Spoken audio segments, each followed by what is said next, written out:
Today's talk is going to be the best Mother's Day gift you ever get as a mom. And if you're a dad, this is the best Mother's Day gift you ever give. I know that sounds like a lot of promise, and it is, and we're going to dive right into it, okay? But first of all, it's like, you know what? How can this be the best Mother's Day gifts ever? Okay, that's a grandiose talk. Like, this is nonsense, right? Because what could be possibly better than spa treatment? What about flower? You know, like some of the mothers are like, yeah, I don't really, those are okay. They're pretty cool. But what I really want is a 2-carat diamond ring. That would be the best mother's gift ever. Yes or no? Yeah, I totally get what you're saying. So here's the thing. Let me ask you this. So if you had a choice between spa day or the 2-carat diamond, right? What if you're able to live like this every day? Meaning that I think what most mother wants, you can tell me if I'm wrong, because we have a couple of mothers on this call. What you really want is a peace of mind. Your house is clean, the kids are doing their homework, they listen, they respect, and they do their homework, and they get along with the siblings. You know, they wake up early, they don't throw tantrums. How many of you want this life versus the flower, the two-carat diamond? I see people raising their hands. 100%, right? This is why I'm saying this is going to be the best Mother's Day gift you're ever going to get. And if you're a husband, you're going to give. Who wants more happy wife, happy life in your house? So how about having happy wife, happy life 365 days out of the year? Is that possible? So the concept is around sharpening the saw. What that means is what I learned about 24 years ago. I just took this one principle and I learned it, I applied it, and it completely changed my life. That was by a name of a gentleman named Stephen Covey. He wrote the book called 7 Habits of Highly Effective People. And what sharpening the saw means is that if you had to cut down a tree, and if you use an old saw, meaning that it's dull, it's rusted, it's old, if you have that picture in mind, and you want to go cut that tree down, how effective would you be? Probably not. So let's say that you take an old saw, it's gonna take you 10 hours to cut down a tree, versus you take that saw, the same saw, and you sharpen it just for an hour. Oh my God, I don't have an hour. I totally get it. You sharpen it for an hour, and then you go down, cut down that tree.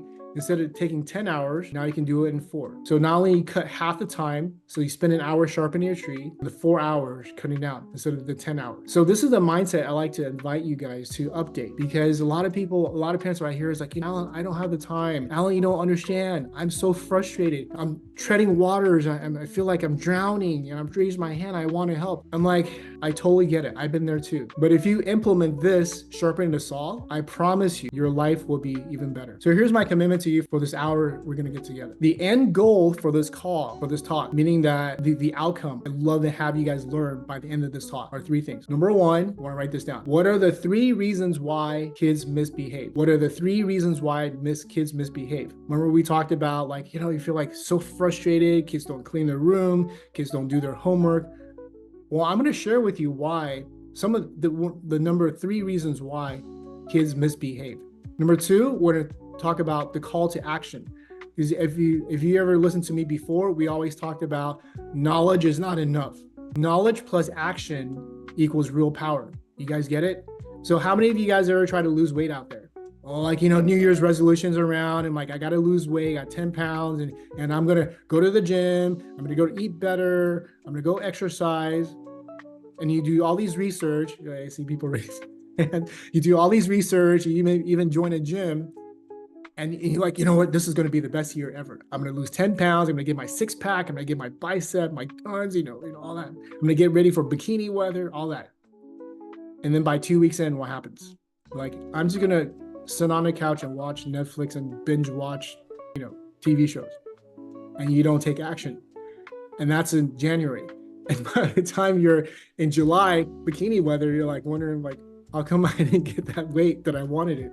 It's not because it's not what you know. You already know what to do, but you got to take massive action. So number 3, we're going to talk about how to get more support, okay, after this call. All right, so let's go ahead and kickstart. The 3 things why kids misbehave. Again, before we get started, I want to make sure we understand we're on the same level, that we're not here to blame or shame anybody. That's not where we're coming from.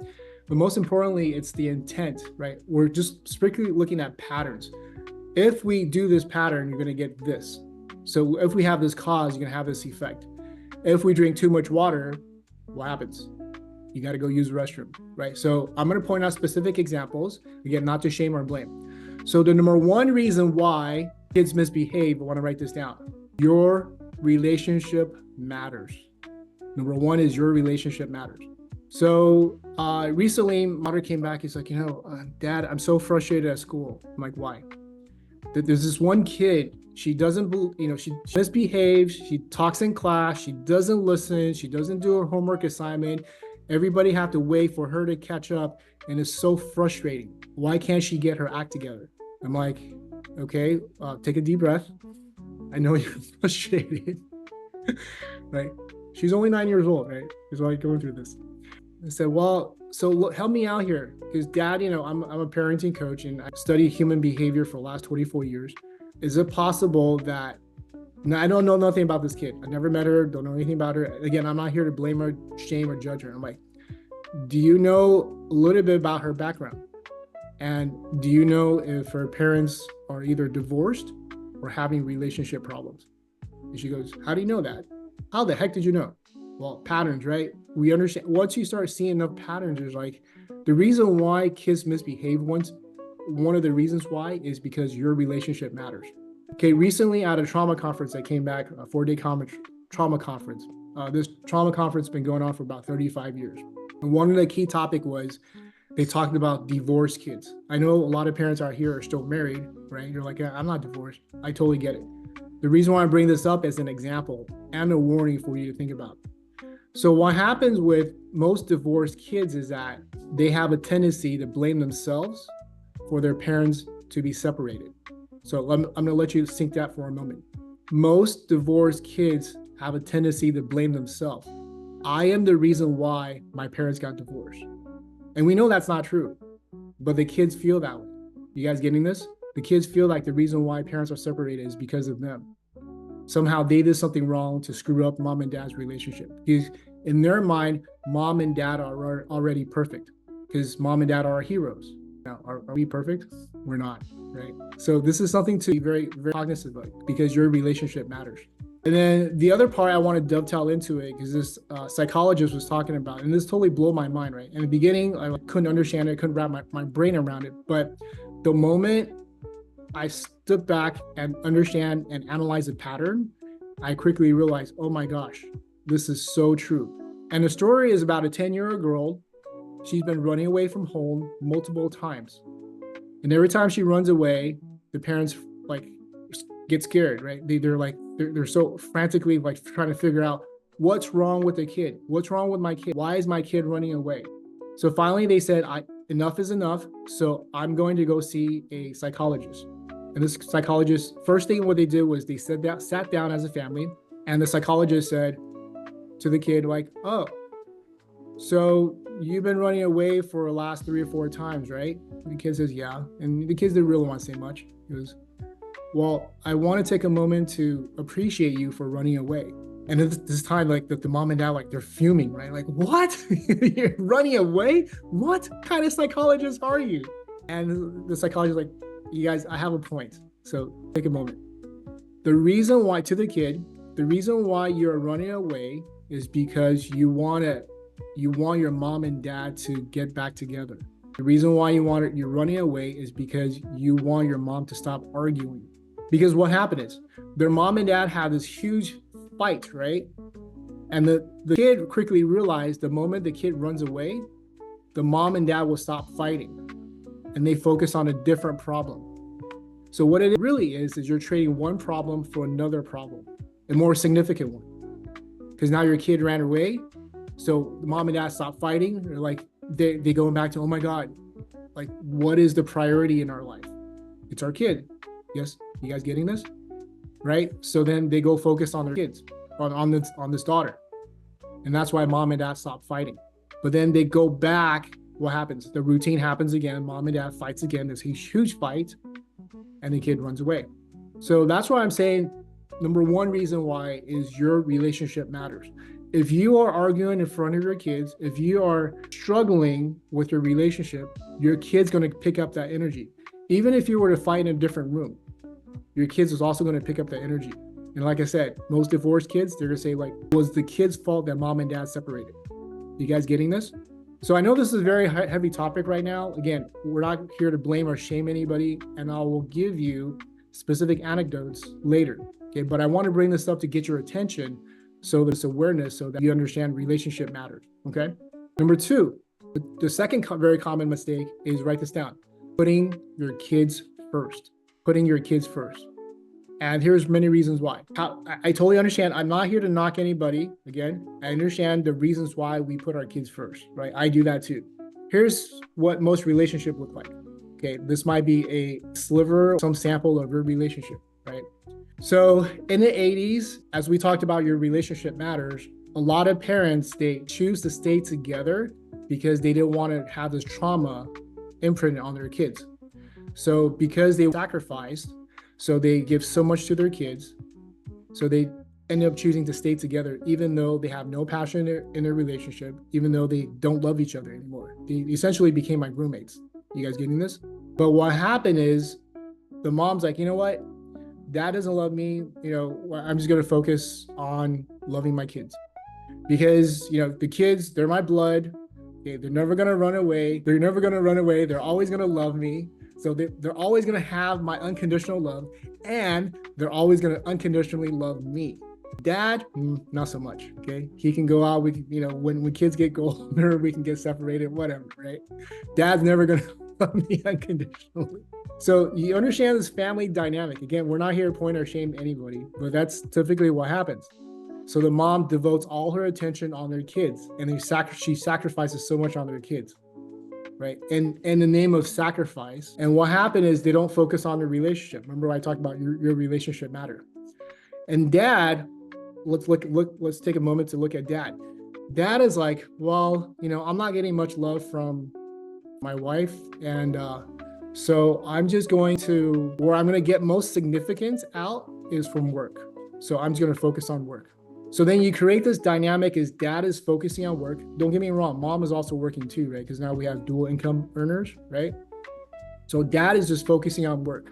So when he comes back home from work, he doesn't care about anything else. He just sits on a sofa, drink his beer. I'm not saying this is everybody. And again, I'm not here to point fingers. I'm just calling out what this routine looks like.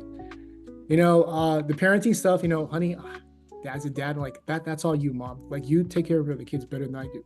So there's no charge, there's no passion in that relationship, right? So let me kind of give you the story, and then as I give you the story, you can kind of understand how this all works. I believe that in life, that how we play games in life, how we show up in life, just the little things, the micro version of that is also a macro version of what your life is about. So what do I mean by that? So about a year ago, we have this annual whitewater rafting trip that we go on, and we invited one of my daughter's friends, right, to come with us. So they have two kids, two daughters, and a husband and wife, and we're on this whitewater excursion, 17 miles, you know, mostly class, very, very mellow stuff, class 2, class 3. If you've never been on it, it's really mellow.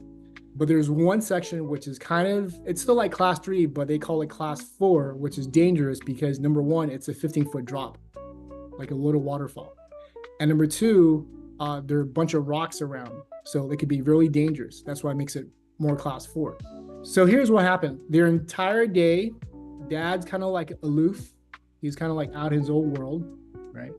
Just paddling along. And then mom's taking care of the kids. And then the other kid, one of the kids, she's 6 years old, and not the greatest diet in the world. She eats mostly meat and sugar. So her energy level peaks and drops. So most of the time she just falls asleep on the boat, right? And we have to wake her up before the rapid comes. So now this is what happens. We're about to enter class 4. The boat in front of us flipped. The guy fell out. The two people on the boat fell out, and they're, you know, going down this with all those rocks. And my guide is, you know, he had his red flag on. He goes, guys, listen, I need to go pick up those two swimmers, right? So people in their boats are swimmers. I'm going to go pick up those swimmers. So you guys need to do exactly what I'm about to tell you to do. And 2 seconds later the command is paddle, paddle, paddle. So but my wife and I were just like paddling like this. Remember, this is class 4, right? This is like big water, like a lot of moving water. And we got 3 kids on a boat. So kind of our life is on the line, just a little bit, right? And then as I'm paddling, I look back. The dad's like this, looking around, being aloof, looking at the scenery. We're like, what's going on here? The command is called paddle. Like none of your, and the guide is not guiding the boat. He's trying to save those other two people. So now our boat's going sideways and we're about to go and drop down into that 15-foot drop. And if you know, if you're going sideways, you drop on that 15-foot drop, our boat's going to flip. We're all going to be swimmers, plus the 3 kids. And like the 3 kids, they're not good swimmers either. Oh boy. So both my wife were just digging in, we're paddling. And meanwhile, I look back on the other mom. She's trying to wake up her 6-year-old daughter. Get up, get up, get up, get up. And she's not paddling either. So my analogy is this. If this is our life and we're all on the same raft, how do you guys paddle together as a team? How do you guys paddle? If you're on this boat of life, do you guys communicate? Do you guys work together as a team? Do you guys trust each other?